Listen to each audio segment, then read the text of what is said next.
7 ways to rebuild confidence after a big loss. There's a specific kind of silence that follows a big loss, not the market silence, yours. You close the platform, you don't want to look at the account, you don't want to look at the chart that did this to you, and somewhere underneath the numbers, a quieter question starts running on a loop. Maybe I'm not actually good at this.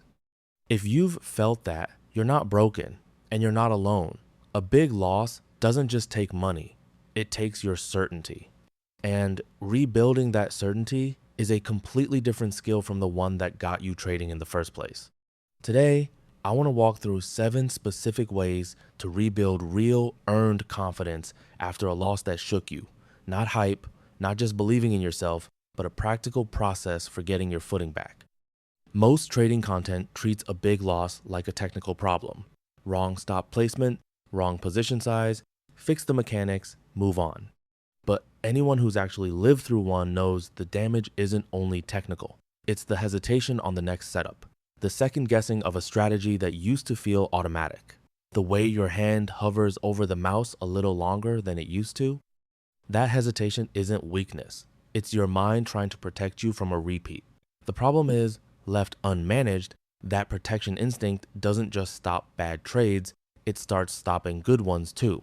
Rebuilding confidence isn't about forcing yourself back to normal.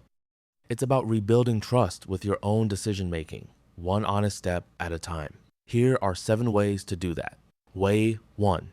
Separate the loss from the verdict. The first thing a big loss does is hand you a verdict about yourself. You're careless, you're not cut out for this, you always do this. None of that is data. It's a story your brain is telling you because pain wants an explanation fast.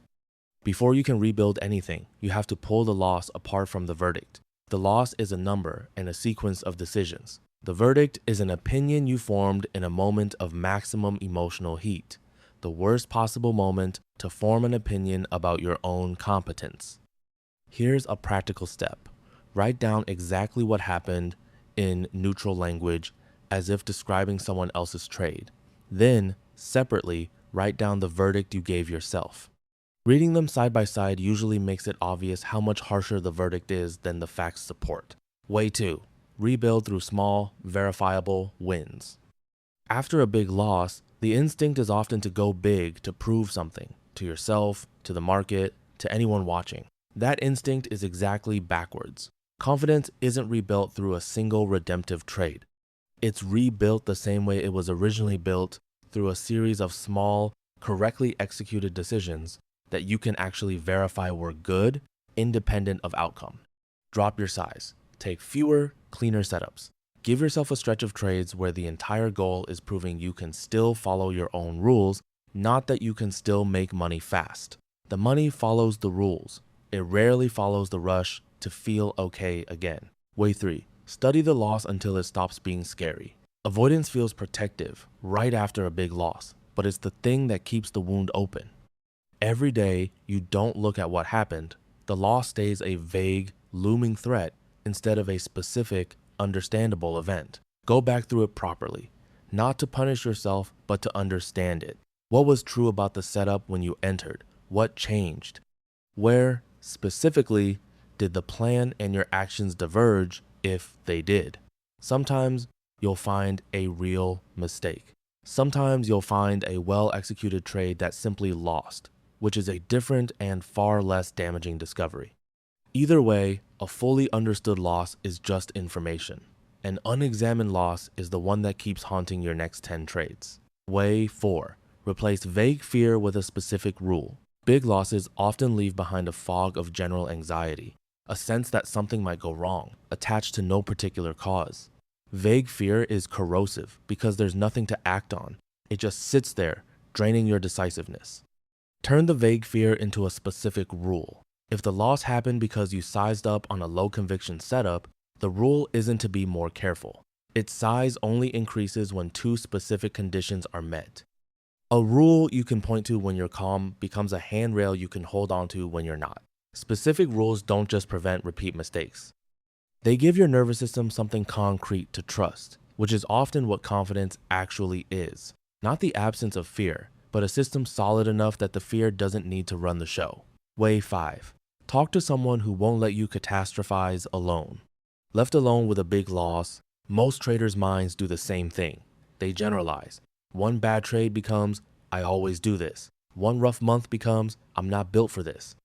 A second, outside perspective breaks that pattern almost immediately.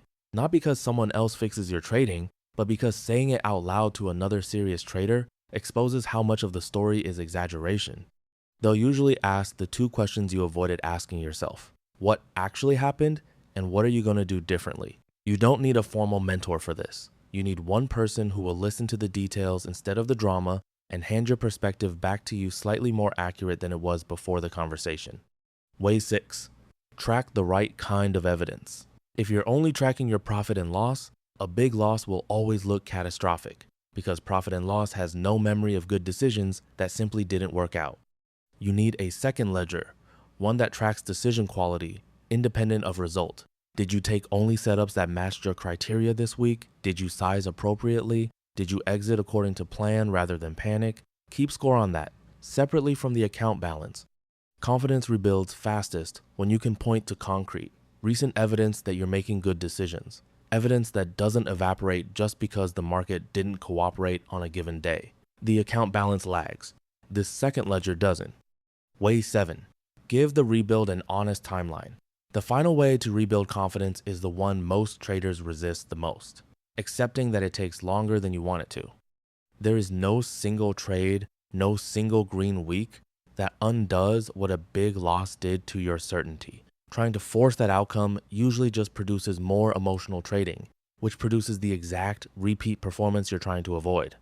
Give yourself an actual window, a month, a quarter, whatever's honest for the size of the hit, where the goal isn't to feel confident again immediately. The goal is to accumulate enough small, verified proof of good decision making that confidence shows up as a side effect, not a goal you're chasing directly. Traders who recover well aren't the ones who bounce back fastest.